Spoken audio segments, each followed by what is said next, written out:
మన గతంలో చూసుకుంటే మేము చదువుకునేటప్పుడన్నీ గవర్నమెంట్ స్కూళ్ళు ఉన్నాయి. గవర్నమెంట్ స్కూల్లో స్కూల్కి పంపించాలంటే భయపడే వాళ్ళ తల్లిదండ్రులు ఖచ్చితంగా.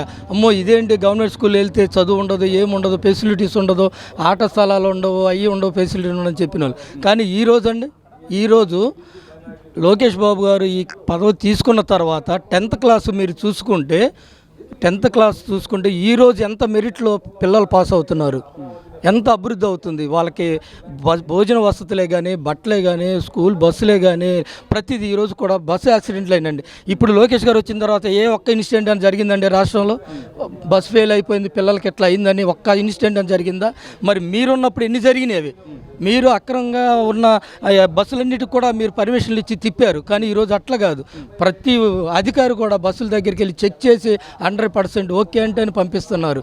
ఈ రోజున ఆడపిల్లలన్నీ కొన్ని లక్షల మంది ఆడపిల్లలు ఈరోజు మొదటి స్థానంలో ఫస్ట్ క్లాసులో పాస్ అయ్యి రాష్ట్రానికి వన్నీ తెచ్చే స్థితిలో ఈరోజు లోకేష్ బాబు గారు విద్యాశాఖ నడుపుతున్నారు.